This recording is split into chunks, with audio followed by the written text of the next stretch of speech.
what we're seeing here are the traditional wedding cakes. There are 7 couples getting married in this hotel later on, and these are the wedding cakes. They look like they're made from plants, but it's actually very carefully constructed sugar cane. So this is all icing. Okay, and what you have to do is you have to eat it without any knives and forks. So it's just your hands behind your back is the traditional method, and just face in, basically, for the bride. And the groom just watches while they do that. These, we just stumbled upon these. These happen to be famous Thai fertility biscuits. It's a sacred superstition. If you eat 2 of these, you have a boy, and if you eat 4, you have a girl, which explains the number of slightly fat women that we've bumped into so far. If you can...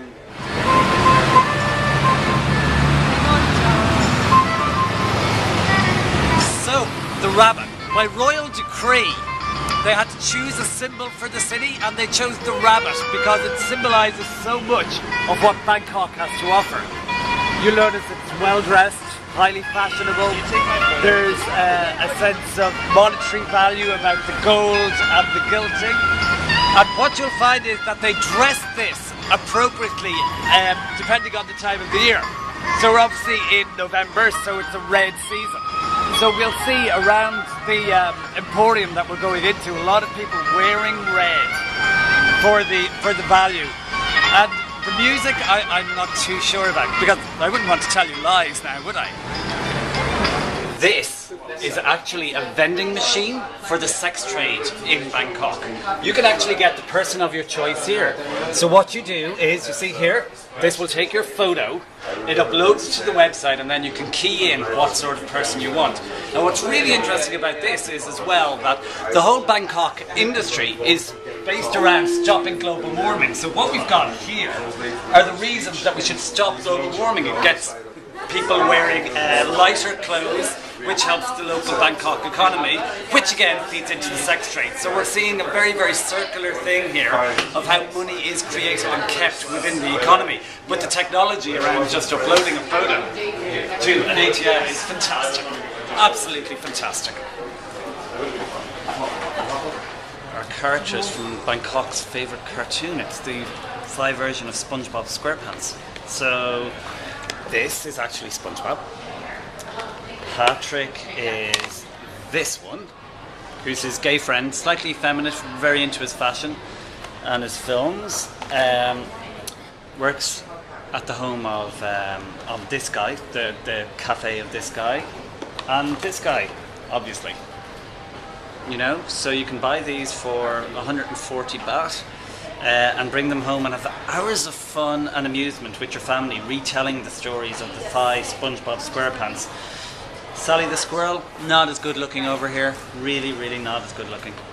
But what's really interesting about this sort of thing and the whole thing is that although we've learned about spirits and ghosts, you will notice that goats have not featured at all, because goats have been illegal in Thailand since the 15th century.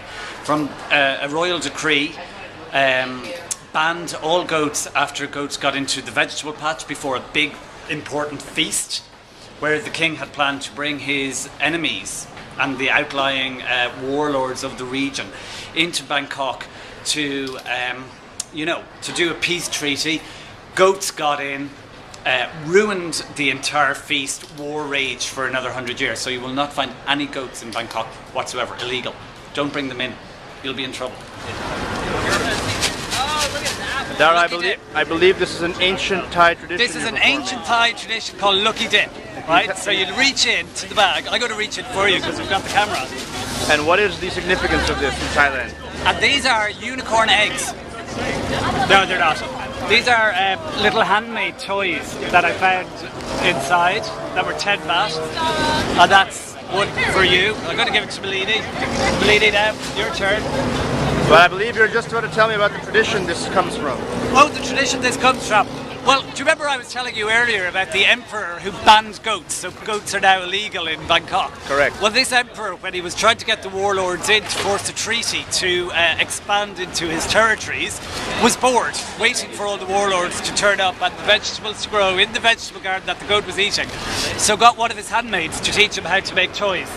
So that is actually a representation of that emperor who did that. And as you can see, it's quite a small city. There's not that much out there really. So I'm not surprised they're setting off fireworks to amuse themselves. Oh look, more.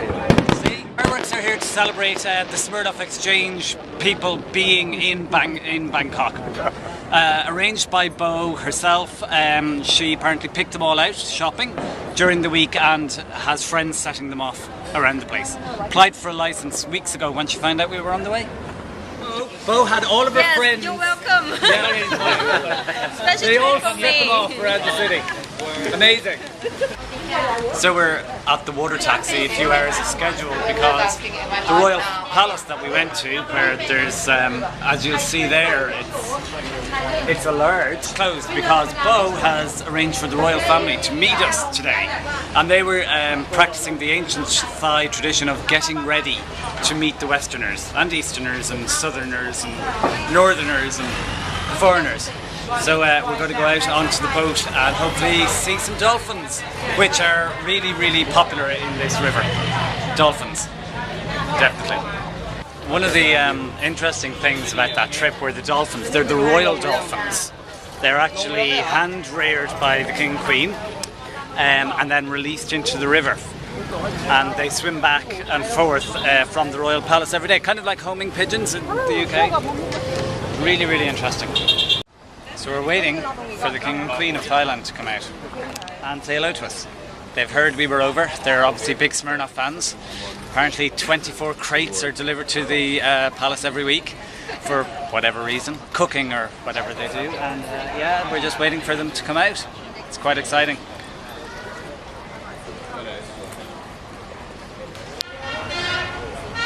And if you come to Bangkok with Smirnoff, they can do that for you too. Just ring Amy in the New York office. She rings the palace and it's all arranged. It's totally sorted.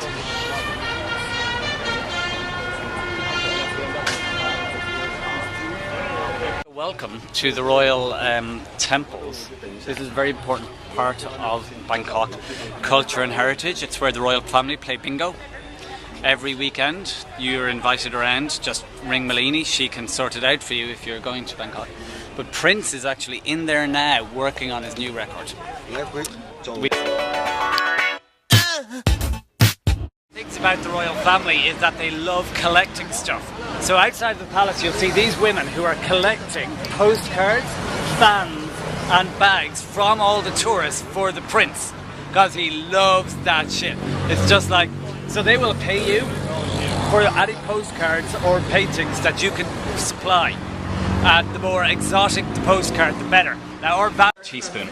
So check these guys out. Teaspoon.fungblower.com. Of the web in Thailand. Royal family is actually outside eating now. True story.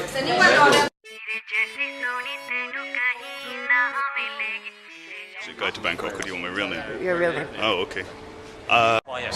This is a very sacred relic in this place.